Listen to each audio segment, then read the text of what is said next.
இவர் வந்திருக்கிறார் என்று சொல்ல வேண்டாமா?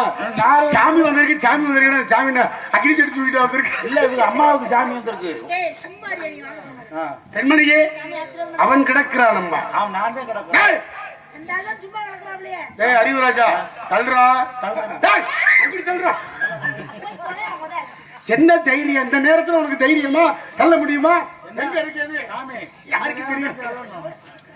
பெண்மணியே வாழ்க, இன்பமே உந்தன் பேர் பெண்மையே,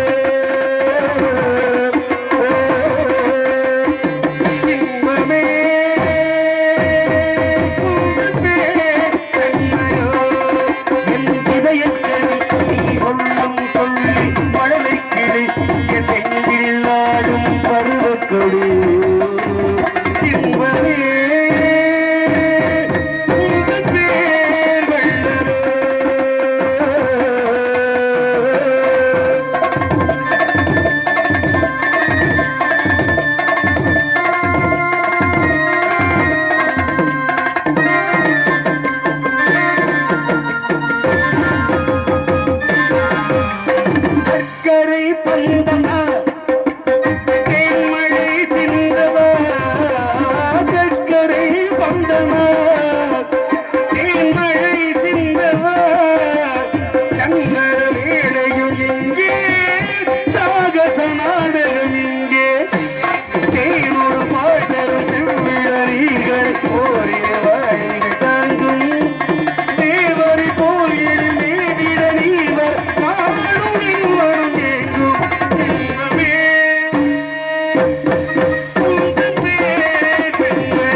இந்த நேரத்தில்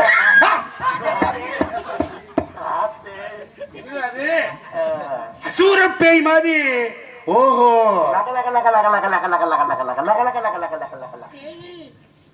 சகலகலா வல்லவன் ஐயா.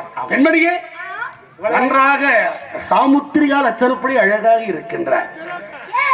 அர்ஜுனன் மனைவி சுபத்திரியை போலவே இருக்கிறார். அப்ப நீ அர்ஜுனா? அப்ப ரெண்டு பேரும் சேர்ந்து நல்ல மங்களகரமான ஒரு பிள்ளையை உலகத்திற்கு தாருங்கள். உங்கள் அம்மாவை பார்க்க வேண்டும். அம்மாவுக்கு பிள்ளை வந்திருக்கு.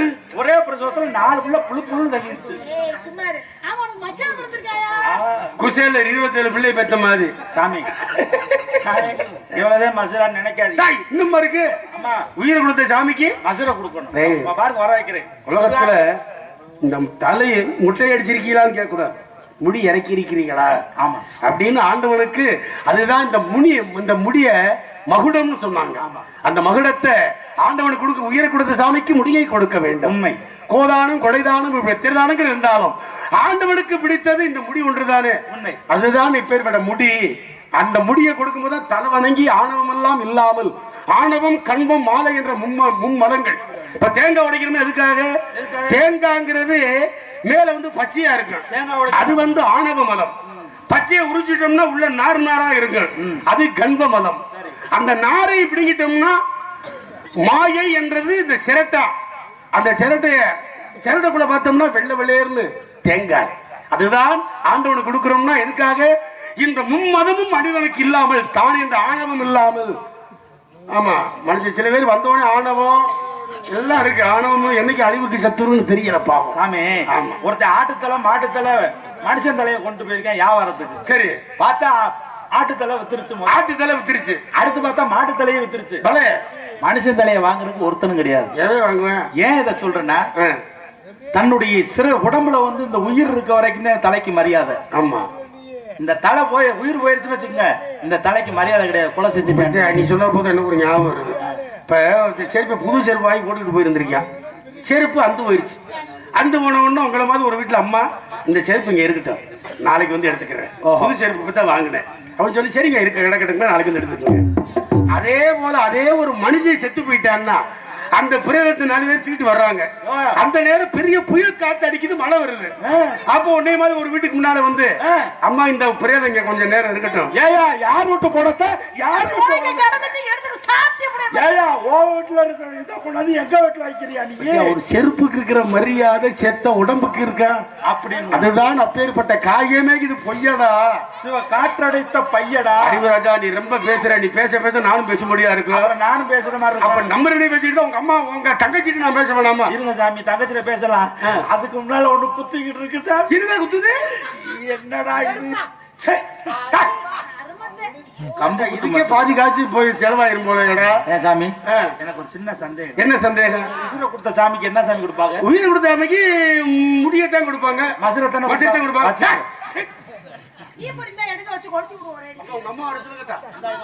ஏ அம்மா தங்கச்சி வள்ளிக்கடை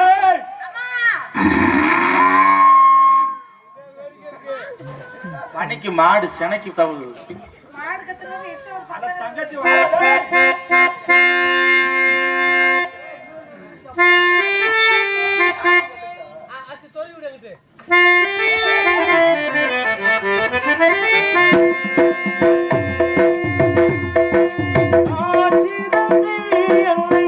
ஆட்சி செய்வாய் அம்மா.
அங்கம் ஒரு பாகமாய்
கண்ணு மட்டும்தான் உருப்படியா இருக்கு, அதையும் குத்தி கெடுத்து விடு. இல்லம்மா, கண்டாங்கி சேலை கட்டிட்டு பரதநாட்டியம் ஆடுற ஒரே பொம்பளை பிள்ளை வரா. இல்லம்மா, எதையா முதிச்சு விட்டாலும் அத்தவங்க கிடக்குறா. அப்படியா?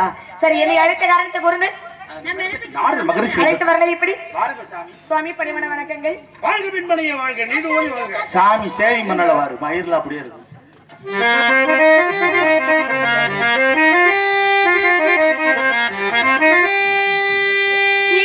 ஈஸ்வரங்களில் இசைப்பவரே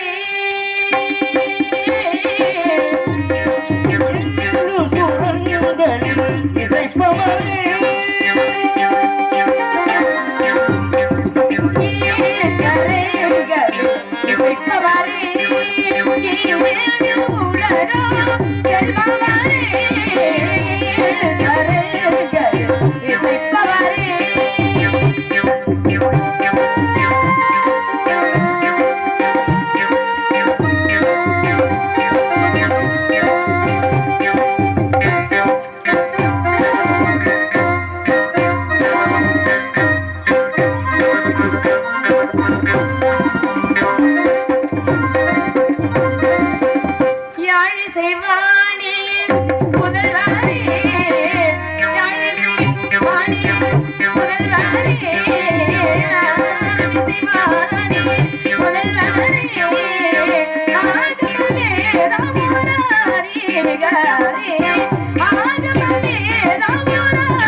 அற்புதமான ஒரு தரிசனம் என்ற ஆலயத்திலே.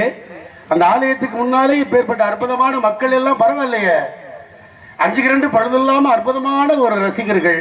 நேத்து போன ஊர்ல எல்லாம் 2 பேர் கூட நல்ல ஒரு பக்கா மேளங்கள்.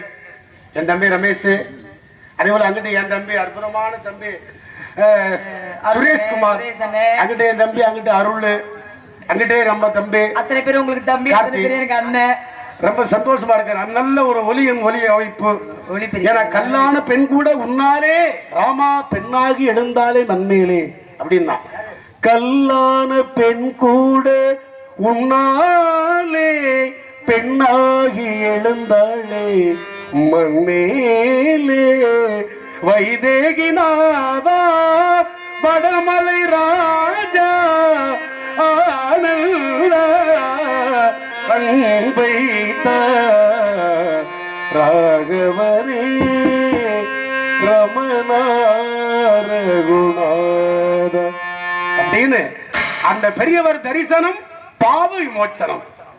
அந்த மாதிரி பெரியவர்கள் தரிசித்தால் எப்படி கல்லான பெண் அகலியாகப்பட்டவள் ராமன் பாதத்தை, அந்த ராமச்சந்திரன் பாதத்தை தொட்டு வணங்கிய போது அவள் சாப விமோச்சனம் அடைந்தாளாம். அதனால்தான் சொல்லுவார்கள் பெரியவர்கள் தரிசனம் சாப விமோச்சனம் என்பார்கள். கெட்டாலும் மேன்மக்களே சங்கு சுட்டாலும் வெண்மை தரும். எப்பொருள் யார் யார் வாய் கேட்பினும் அப்பொருள் மெய்ப்பொருள் காண்பது அறிவு. பிறவி கடல் நீந்துவார் நீந்தாதார் இறைவனடி சேராதார் அப்படின்னாங்க. அந்த மாதிரி பகவான் பெரியவனா இல்லை பக்தர்கள் பெரியவர்களா? பக்தர்கள் தான் பெரியவர்கள். இந்த பக்தர்கள் இல்லை என்றால் அந்த பகவானை கும்பிட முடியாது. அதனால்தான் வள்ளலார் சொன்னார், ஒரு கல்ல தண்ணிக்குள்ள போட்டோம்னா முங்கிரும், கல்லு முங்கிரும்ல. ஆனால் அதே ஒரு கட்டை அந்த கடல்ல போட்டு மேல அம்மிக்கல்ல தூக்கி வச்சோம்னா அது மிதக்கும். அந்த மாதிரி அடியார்களுடைய பாதார அடியார்களுடைய துணையோடு ஆண்டவா உங்ககிட்ட நான் வர்றேன் அப்படின்னு சொல்வதற்காகத்தான் கட்டையாகப்பட்டது எப்படி தண்ணில மிதக்கும் போது அந்த அம்மி கல்லு மிதக்குதோ அப்பேற்பட்ட ஆண்டவரின் அடியார்களின் துணை கொண்டு ஆண்டவா உன்னை நான் பார்க்க வர்றேன் அப்படிங்கிறதுக்காகத்தான் இந்த கூட்டம். அப்பேற்பட்ட இந்த கூட்டத்திலே என்னாலும் கன்னி தமிழ் மண்ணிலே பாரிலே உயர்ந்தது பக்தி மார்க்கம் தானே. பக்தி இல்லை என்றால் உலகத்தில் எதுவும் செய்ய முடியாது. நமக்கும் அப்பாற்பட்ட சக்திகளாக சில ஊழ்வினைகள்லாம் வரும். காரணம் நல்வினை தீவினை வாழ்க்கையில ரெண்டு மாறி மாறி வரும். எந்த நேரம் தீவினை வருதுன்னு யாருனாலையும் கணிக்க முடியாது. நல்லது அதிகமா செஞ்சோம்னா ஊழ்வினை குறைவாகவே குறையும். இப்போ 87 வயதுல தான் சாக போறாருங்கிற சாகக்கூடிய அந்த விவரம் தெரிஞ்சுக்கிடுச்சுன்னா பிறப்பது 10 மாதம் குழந்தை பிறந்துரும் எல்லாருக்கும் தெரியும். அது ரகசியங்க. எப்ப சாக போறங்க யாருக்காவது தெரியுமா? யாருக்குமே தெரியும். இப்ப ரமேஷுக்கு 87 வயசு சொல்றோம். என்னங்க இது? 87 வயசுக்கு அப்புறம் அவர் இறந்து போயிடுறாருன்னு தெரிஞ்சா பகவான் வாழ்க்கையில நிம்மதியா இருக்க முடியாதுல்ல. சொல்றேன் கேளுங்க, அவர் 87 வயசுல தான் நமக்கு சாவு. 7 மாடி கட்டடத்துல ஏறி கீழே குதிப்பாரு. நம்ம தான் சாக மாட்டோம்ல. 87 வயசு வரைக்கும் தான் நமக்கு ஆயுள் இருக்குல்ல.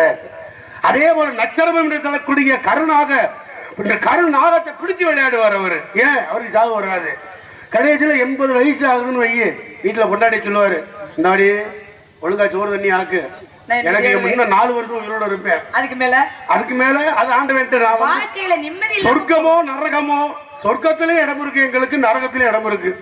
ஏன்னா நரகத்துல 20 வயசு வரைக்கும் விளையாண்டுவாங்க நாங்க. இப்ப 20 வயசுக்கு மேல சொர்க்கத்துல இருக்கணுங்கிறதுக்காகத்தான் இந்த தண்ணி விட்டுட்டு இப்ப நல்லா இருக்கும்.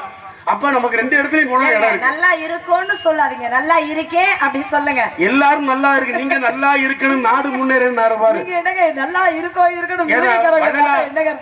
வள்ளலார் சொன்னதை போல கடை விரித்தேன் வாங்க ஆள் வராங்க, வீட்டுக்கார மாட்டேன் போட்டு கொடுத்துறேன் வாங்க. அந்த மாதிரி எப்படி தெரியுமா உன்னை வாழ்த்து வந்து ஆக பட்டு பட்டு பூச்சி போல எத்தனையோ வண்ணமின்னும் நட்டு வச்சு நான் பறிக்க நீ வளர்த்த நந்தவனோ கட்டி வைக்கும் என் மனசே வாசம் தரும் மல்லிகையும் தொட்டு தொட்டு நான் படிக்க துடித்ததந்த செண்பகம் செண்பகமே செண்பகமே சந்தனமே தேடி வரும் என் மனமே சேர்ந்திருந்தால் சம்மதமே செண்பகமே செண்பகமே தென் பொதிகை சந்தனமே.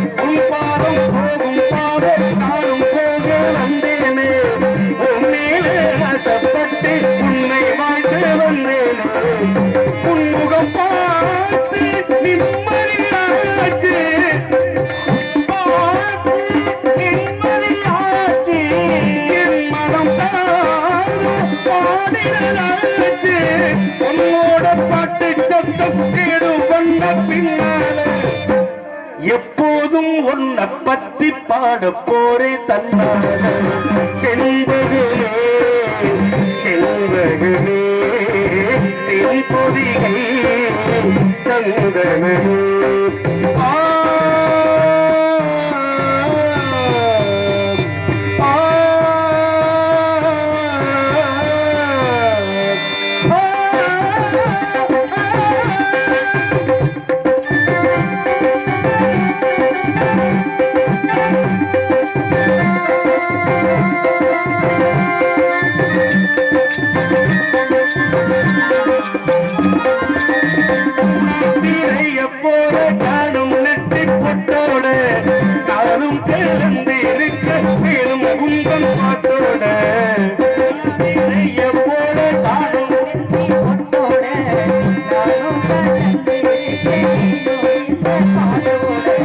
கருத்தது தலைமொழிதானோ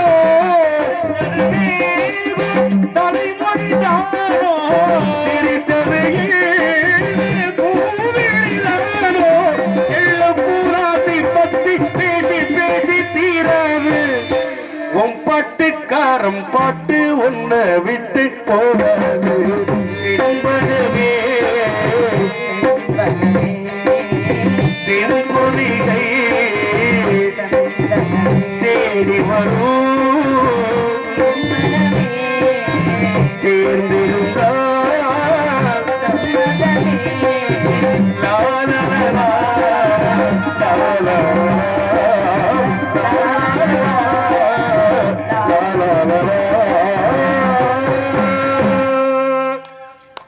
அப்படி தென்பொதிய சந்திரமாக செந்தமிழ் நாடெனும் போதினிலே இன்ப தேன் வந்து பாயுது காதினிலே தந்தையர் நாடென்ற பேச்சினிலே ஒரு சக்தி பிறக்குது மூச்சினிலே. எல்லாரும் தாய்நாடு தாய்நாடு என்றுதான் சொல்லுகின்றோம். ஆனால் தந்தையர் நாடு என்று சொன்னவர் யார் தெரியுமா? முண்டாச்சு கவிஞன். முண்டாசு கட்டி கவிஞன். 20ஆம் நூற்றாண்டிலே வந்த தமிழ் வந்து அழிஞ்சுக்கிட்டே வந்துச்சு. அழிந்த தமிழை உயிர்ப்பித்து சொன்னவன் யாருன்னா வந்தான் பாரதியார். புதியதோர் உலகம் செய்வோம், கெட்ட போதிலும் உலகத்தை வேறொரு சாய்ப்போம், புதியதோர் உலகம் செய்வோம் அப்படின்னு 20ஆம் நூற்றாண்டிலே பாரதி வந்ததுக்கு அப்புறம் தான் அந்த தமிழுக்கே உயிர் வந்ததா. அப்பேற்பட்ட தமிழ் புலமை படைத்த பாரதி தான் சொன்னான், தந்தையர் நாடு என்ற பேச்சிலே சக்தி பிறகு முச்சிலே. ஏன் சொன்னா, ஒரு தந்தை இல்லை என்றால் ஒரு மனைவி ஒரு குழந்தையை பெற முடியாது. அமைதி. அப்பேற்பட்ட தமிழ் மொழியின் என்ன கேட்க முடியும் தெரியுமா? என்ன கேட்க போறீங்க? விதவிதமான மொழிகளை கேட்டு படித்தும் அறிந்திருந்தாலும் நீ சொன்ன மாதிரி யாமறிந்த மொழிகளிலே தமிழ் மொழி போல் ஒரு இனிமையான மொழியை வேறெங்கும் காணோம் என்று சொல்லுவார் அதே பாரதி. தவத்திற்கு ஒருவர், தமிழுக்கு இருவர், குணத்திற்கு மூவர், சமத்திற்கு நால்வர், சகலத்திற்குமே தவம் பரிதியா ஒரு ஆள் ஒத்தைய உட்கார்ந்து தவம் செஞ்சா தவம் பரிதியை வெளித்துவிடும். ஆனால் தமிழ் என்ற வாசகத்தை பேசணும் அப்படின்னு ஆசைப்பட்டார். பேசினால்தான் அழகு பிறக்கும். உங்க அண்ணனே அறிவுராஜாவே நல்லா பேசினார், குதர்க்கமாக பேசினார், எனக்கு ரொம்ப பிடிச்சிருந்துச்சு. அவனே அப்படி பேசும்போது தாய் 8 அடி வந்தா இந்த குட்டி 14 அடி வாய்மா. யார பத்தி குட்டிங்கிறீங்க? இல்ல பெண் குட்டி தானே. நல்ல வேலை. யார் அவ? மலையாளத்துல இருந்து வந்திருக்கீங்களா? நம்ம மீனாட்சி மகளா? சட்டி போடாம வர்றாளே, இங்க வாமா அப்படின்னு 2 ரூபாய் கொடுத்து சட்டி வாங்கி போட்டுக்கப்பா. ஏன்னா சின்ன பிள்ளையா இருந்தாலும் ஒரு சின்ன பிள்ளைகிட்ட மரப்பாச்சி உண்மையை கொடுத்தோம்னாலும் அதுல ஒரு துணி ஆடை கட்டி அழகு பார்க்க வேண்டும். ஒரு துணியை சுத்தி தான் கொடுக்கணும், அதானே லௌகீகம்.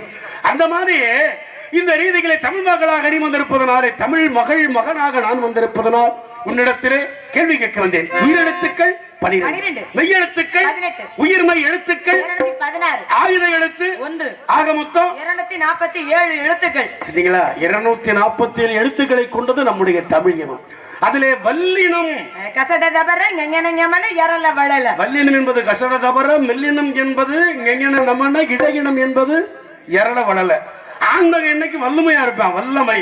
அதனால்தான் அம்மா என்பது தமிழ் வார்த்தை, அதுதான் ஒரு குழந்தையின் முதல் வார்த்தை. இப்ப ஆனா உயிரெழுத்து, அதே மாதிரி இம்முன்னா மெய்யெழுத்து, மா என்றால் உயிர்மை எழுத்து. ஆக அம்மா அப்படி என்ற எழுத்துக்குள்ளேயே எத்தனை எழுத்து? உயிர்மை எழுத்து, மெய்யெழுத்து. அதே நேரத்தில் கடைசியில் வருவது என்ன பிரச்சனை? பேச வேணாங்கிறாங்களா?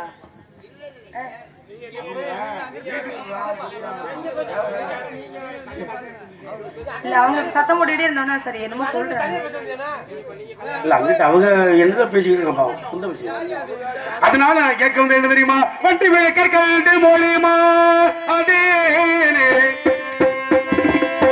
வண்டி விளக்கற்கண்டு மொழிமா நீ வாழ்ந்திருக்கும் நாடு தொழுகோ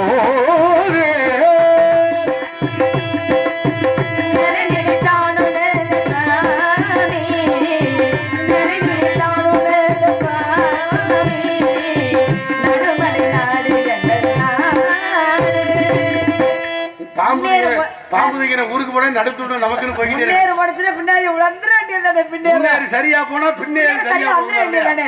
எப்படி வந்தாலும் எந்த திஸ்ரம் மிஸ்ரம் கண்டம் திருப்படை எல்லாத்துக்கும் பாடிடுவோம் நம்ம. அந்த மாதிரி நாடு இருந்து ஐயனுக்கு பூணூல் தேவையா? தேவையில்ல. இப்படிதான் பூணூல் போடாம பாரதியார் போய் ஒரு இடத்துல சாப்பிட போயிருக்கா பிராமணர் விழாவில். அப்படி சாப்பிடும் போது ஒருத்தர் வந்து யோ பாரதியாரை பார்த்து பூணூல் போட்டிருக்கியா? பூணூல் போடல, நான் சாப்பிடாத எந்திரி எந்திரிச்சு வெளியே போடாதுன்னு சொன்ன உடனே அங்கே ஒரு அர்ஜுனத்துல ஒரு பொன்னம்பலம்னு ஒருத்தர் அர்ஜுனத்துல உள்ளவரை கூப்பிட்டு இங்க வாப்பா பொன்னம்பலம் இங்க வாப்பா அப்படின்னு ஒரு பூணூலை செஞ்சு அவருக்கு போட்டு இன்னையில இருந்து நீ ஐயரு, நீ சாப்பிடு, இன்னையில இருந்து நீ ஐயரு அப்படின்னு சொல்லி சாப்பிட சொன்னாரா? அப்பேற்பட்ட புரட்சி தமிழன் பாரதியார். அப்பேற்பட்ட பாரதியார் இறந்த பிறகு எதிர்த்த வீட்டுல போய் பேட்டி எடுக்க போயிருக்காங்க. ஏத்த வீட்டுல உள்ளவர் பேட்டி எடுக்க போகும்போது எங்க பாரதியார் உங்க வீட்டுக்கு பக்கத்துல தானே ஏத்தாப்புல தானே இருந்தாரு, அவரை பத்தி உடைய விவரங்கள்லாம் உங்களுக்கு தெரியுமே, அதை சொல்லுங்களே அப்படின்னு சொன்ன உடனே அப்பதான் ஏத்த வீட்டுக்காரர் சொன்னாரா, இவருக்கு பேரும் புகழும் வரும் அவருக்கும் தெரிஞ்சிருந்தா நாங்க பழகி இருப்போம். பேரு புகழ வராதுங்கிறதுல பழகல, அவரை பத்தி எங்களுக்கு தெரியல. அது மட்டும் இல்ல, அவர் ஏழ்மையா இருக்கும் போது இறக்க சிந்தனை குணம் அவருக்கு உண்டு. ரொம்ப வறுமை வீட்டுல, அந்த அவங்க வீட்டுக்காரம்மா என்ன பண்றாங்க, பக்கத்து வீட்டுல இருந்து அரிசி வாங்கி அந்த வீட்டுல வைக்கிறாங்க சமைக்கிறதுக்காக. அவர் என்ன பண்ணாரா, இருக்கிற அரிசி எல்லாம் அள்ளி காக்கா குருவிக்கு வீசினாரா. ஏன்னா நம்ம 6 அறிவு கொண்ட மனிதர்கள் நமக்கு பசிக்குதுன்னு சொல்ல தெரியும், ஆனா 4 அறிவு கொண்ட பறவை இனங்கள் எப்படி சாப்பிடும், அதுக்கு சாப்பிடறதுக்கு இறை நம்ம கொடுப்போம் அப்படின்னு அந்த அரிசி அள்ளி வாரி இறைச்சாராம். அப்ப எவ்வளவு இறக்க சிந்தனை பாருங்க. அதனாலதான் அன்று அப்படி செஞ்சதுனாலதான் இன்னைக்கு நம்ம பேசுறோம். இன்னைக்கு நான்லாம் வந்து எப்படி இருப்பேன் தெரியுமா, குசேலர்னு ஏன் பேர் வந்துச்சுன்னா அது ஒரு காரணம் இருக்கு. இந்த வயல் காட்டுல போய் நெல்மணிகள்லாம் பொறுக்கி வந்து 27 குழந்தைக்கு பூரா நன்று நத்தியமா 27 குழந்தைங்கன்னா மூத்த குழந்தைக்கு எப்படி இவருக்கு 27 குழந்தை குசேலருக்கு, குறைஞ்சது 26 வயசுலயாவது ஒரு ஆம்பளை பிள்ளைல பொம்பளை பிள்ளை இருக்கணும். சரி, அந்த பிள்ளை போய் சம்பாதிக்கலாம், அது போய் சம்பாதிக்கலாம்ல. எனக்கு ஒரு சந்தேகம், இந்த குசேலருக்கு வேற வேலையே கிடையாதா? இல்லம்மா, இது கண்ணனுடைய சாபம். என்ன வருஷம் ஒரு குழந்தை பிறந்துச்சுன்னா 27 குழந்தைகளா? கண்ண பரமாத்மா சாபம் 27 குழந்தையை பெற்றாருன்னா 26 வயசு குழந்தைகளா இல்ல, 27 வயசு குழந்தையை பெற்றா 27வது குழந்தைக்கு குறைஞ்சது 26 வயசா இருக்கணும்ல. வருஷத்துக்கு ஒரு குழந்தைன்னா 27 வயசு வந்திருக்கணும்லங்க. இவர் என்ன பண்ணிருக்காரு, 27 குழந்தைகளும் பூரா நன்று நசுக்கமாட்டே இருந்திருக்கு. அது எப்படிங்க வளராம இருந்துச்சா?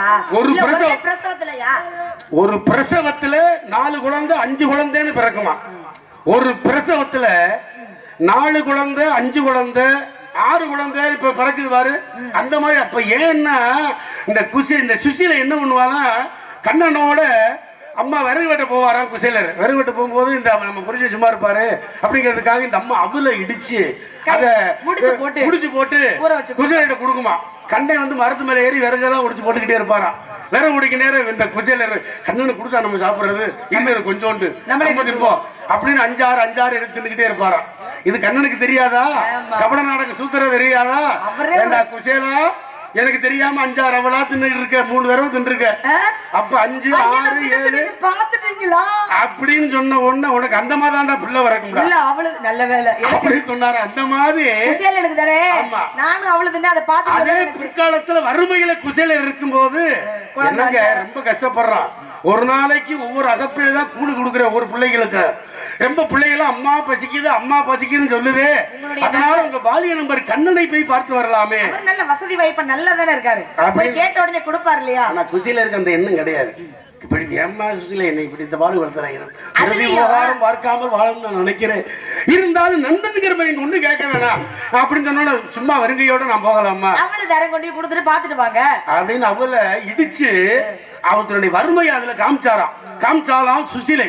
இவ பார்த்தோன்னே என்ன குசேலா அண்ணா ரொம்ப நாளுக்கு அப்புறம் என்னை பார்க்க வந்திருக்கீங்கன்னு சொல்லி அவருக்கு அப்படியே மத்தளம் கொட்ட நல்ல சந்தோஷத்தோட அழைச்சு என்ன கொண்டு வந்திருக்க, அழைச்சு நல்ல சாப்பாடெல்லாம் பரிமாறி நல்ல ஒரு மாலையை போட்டு உட்கார வச்சு நல்லா 16 வகை பதார்த்தங்களோட அவருக்கு அன்னமிட்டு அப்படி ஆசீர்வாதப்படுத்தி காலை அமுக்கிட்டே இருந்தாராம். குசில இருக்கால கண்ணை எங்க எனக்காக எங்க அண்ணி என்ன கொடுத்து அனுப்பினார்கள் அப்படின்னு கேட்கும்போது ஒண்ணும் கொடுக்கலாம், இந்த கந்தல் துணியில கட்டி வந்து அவளையா கண்ணனுக்கு கொடுப்பது அப்படின்னு நினைச்சு சொன்ன உடனே அந்த கந்தல் துணி அப்படி தெரியும்படியா அந்த அவள் மூட்டை தெரியும்படியா இருந்த உடனே இதோ அண்ணி அவள் கொடுத்திருக்காங்களே அப்படின்னு அவளை வாங்கி விடு. ஒரு வாய் தான் போட்டாராம். ஒரு வாய் பாற்றம் போட்டவுடனே குடிசையெல்லாம் கோபுரமாக உயர்ந்தது. மாட மாளிகை கூட கோபுரங்கள் எல்லாம் உண்டானவா. இன்னொரு வாய் போட்டாராம். எங்க பார்த்தாலும் 27 குழந்தைகளும் அப்படியே தங்கத்தால தக தக தக தக தக தகன்னு மின்றாங்க. சொல்லிச்சாங்களா? ஆனா இவருக்கு வர்றாரு. வரும்பொழுது என்னாச்சுன்னா அப்பேற்பட்ட தன்மையிலே யானை கொண்டு அவரை வரவேற்றாங்க எல்லாரும். இந்த வாழ்வு எனக்கு தேவையா? என் கண்ணா என்னை இந்த பாடுபடுத்துகிறார். ஆக இந்த பாடுபடுத்து எனக்கு செல்வம் வந்தாலே கடவுளை மறந்துடுவோமே எல்லாருமே. அதனால அப்பதான் சொன்னாதான் குசேலா அண்ணா இது உங்களுக்கல்ல, உங்களுக்கு வறுமை போக்கும் குழந்தைகளுக்காக கொடுக்கிறேன் அப்படின்னு சொன்னார். அந்த மாதிரி அப்பேற்பட்ட வாரி வாரி இழைத்த வள்ளலாக கண்ணன் பாரதத்திலே தன்னுடைய நண்பனுக்கு செய்தான். அப்பேற்பட்ட தன்மையில இந்த இடத்துல வந்திருக்கிறாய் நீ. சரி. ஆக மால்வானின் மருகனே மன்றாரி மைந்தனே வானவருக்கு மேலான திருக்குமரனுக்காக இந்த இடத்துல வந்திருந்தனால அடைந்திருக்கும் பருவம் மங்கை பருவம். பெண்களுக்கு உண்டான பருவங்கள் எத்தனை? 7 வகை. என்னென்ன பருவம்? பேதை பெருமை மங்கை மடந்தை அறிவை தெரிவை பேரிழவன். 7 வகை பருவம் அடைந்திருப்பது மங்கை பருவம். மங்கை பருவம். திருமணமாகி விட்டதா? என்னங்க இது இன்னும் ஆகலையே? இன்னுமா திருமணமாகவில்லை? ஆமா. என்னமா பருவம் என்பது ஒரு முறைதான் வரும். ரொம்ப வருத்தப்படுறீங்களே, இன்னுமா ஆகலன்னு. ஏமா ஊரட்டில் ஆடாத ஆட்டம், ஈரட்டில் படிக்காத படிப்பு. 14 வயசுக்குள்ள படிச்சு முடிச்சிட்டோம்னா தான் நல்ல இந்த மூளையாக வளர்ச்சி ஞாபக சக்தி இருக்கக்கூடிய நேரம் 14 வயசு. இந்த மூளைக்கு மூவட்டில் நடவாத அந்த 14 வயசுக்குள்ள படிச்சுக்கிட்டோம்னா அதுக்கப்புறம் படிச்சு புரியாத மண்டையில ஏறாரு. நானும் உட்காந்து விடிய விடிய படிக்கிறேன். ஏன் கேக்குறேன்? பேய் மாதிரி 3 மணிக்கெல்லாம் எழுந்திரிச்சு கொஞ்சம் படிக்கிறேன். அதான் ஈரட்ட 14 வயசுக்குள்ள படிச்சு முடிச்சிடணும். மூவட்டில் நடவாத திருமணம். மூவட்ட 24. 4 பெறாத குழந்தை. 4 32 வயசுக்குள்ள பிள்ளை பெற்றணும். இல்லன்னா ஐயத்திலே தேடாத செல்வம். 10 தவறுனா நட்டமா போயிரும்ல, நஷ்டமா போயிடும். சுற்றாத ஸ்தலங்களுக்கு போய் எல்லா ஸ்தலங்களுக்கும் சென்று வந்து சுற்றி வந்துடணும். ஆமா. 7 பண்ணாத தியானம், ஆன்மீக வழி. 8 64 வயசுக்கு மேல இங்க இருக்க கூடாது. அடையாத ஓய்வு பெற்று இருக்க கூடாதுல்ல. ஓய்வு பெற்று நல்லா சுகமா இருக்கணும். ஆமா. இப்பதான் பிறந்ததுல இருந்தே ஓய்வு தானே. அப்புறம் ஏது வேலை ஏன்னா இருந்த வீட்டுக்கு ஒளி வேணும், வறண்ட நிலத்திற்கு நீர் வேண்டும், பசி உள்ளவனுக்கு உணவு வேண்டும், பிணிக்கு மருந்து, பருவம் வந்த பெண்ணுக்கு துணை. அதனாலதான் அந்த துணை பதி என்ற நன்மையிலே. ஏன்னா சீதை வளரும் போதே சிவதனுசு, சந்திரவதி பிறந்த போது தாலியோடு, பரசுராமன் பிறந்த போது கோடால், கர்ணன் பிறந்த போது அவசகுண்டலம், கண்ணகி பிறந்த பொழுது என்னங்க இது? அதுதான் எல்லாருக்கும் தெரிஞ்சது சிலம்பு. அதே போல எப்ப கனகவெங்கை பூங்குரமாலா பிறந்த நீ வந்தாயோ, உன்னை சந்திக்க அந்த அரசனூர் கலை இறந்துக்குது. என்ன மக்கள் முன்னால நம்ம எல்லாம் வந்திருக்காமோ? மக்கள் முன்னால 5 பேர் பார்த்து 500 பேர் பார்த்ததுக்கு சமமா. அதுவே பெருசு எங்களுக்கு. பகவத்கீதையை பார்த்தன் அர்ஜுனன் ஒருவனுக்குத்தான் சொன்னான். 1000 பேரை கூட்டி வச்சுக்கிட்டா சொன்னாரு. இல்ல அவர்தான் எல்லாருக்கும் சொல்லிட்டாரு. ஒருவனுக்கு சொன்ன பகவத்கீதை இந்த உலகமே அறிந்து உண்மையானது இல்லையா? அதே போல இந்த அப்பேற்பட இந்த சபையில உனக்கு ஒரு நல்ல ஒரு மாப்பிள்ளை பார்த்து வந்திருக்கேன். மாப்பிள்ளையா? எப்பேற்பட்ட மாப்பிள்ளை? எங்க பெருமையை சொல்லுங்க பாப்போம். ஏன் மாப்பிள்ளைங்கிற இடத்துக்கு வந்தேன்னா, எங்க சுத்தி எங்க ஊனார் ரெங்கன செவி இடத்துக்கு வந்தேன். சுத்தினாலும் வந்து அப்பங்க அடிச்சிட முடியாது. நிலையடிக்கு வந்து தரங்க. எப்பேற்பட்ட மாப்பிள்ளை தெரியுமா? காலையில கும்பாபிஷேகம் நேரத்தோட முடிச்சிருவோம். உலகம் உலகம் உலகம் உலகம் அழகு சிலைகளின் அரங்கும், பருவ பெண்களின் அரங்கும், காலமே ஓடிவா கண்டனை நாடிவா உலகம்.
வாலிபன் யாரென்றால் அவன்தான் நாடோடி மன்னனாக பள்ளிமலைக்கு பணம் கிடைக்காத காரணத்தினாலே சென்றானே தமிழ்க்கடவுள் முருகன். அப்பேற்பட மன்னாதி மன்னனை உனக்கு மாப்பிள்ளையாக பார்த்து எம்ஜிஆர் படமா இருக்கு. மன்னாதி மன்னன்மா, எனக்கு ஒரு நாடு, எனக்கும் ஒரு மக்கள், நான் நாடோடி மன்னன் அப்படி இருக்க ராஜாதி ராஜன் அப்படின்னு நம் நாடு அப்படின்னு சொல்லக்கூடிய மாப்பிள்ளம்மா. வேறொருவர்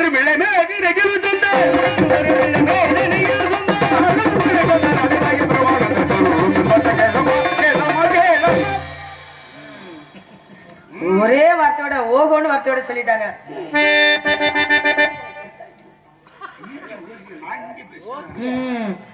பார்த்து வந்த மாப்பிள்ளை எனக்கு பிடிக்கவே இல்லைங்க. ஏற்கனவே கிரியா சக்தி என்ற சக்தியாக தேவகுஞ்சரியால் முருகனிடத்திலே முதல் தாரமாக இருந்தால், சரி, இரண்டாம் தாரமாக முருகனோடு திருத்தணிகளை உனக்கு நான் கல்யாணம் பண்ண போறேன். திருத்தணிகளை சம்மதம் இல்லைன்னு விரும்பினா விடக்கூடாது, விருப்பம் இல்லைன்னா தொடக்கூடாது.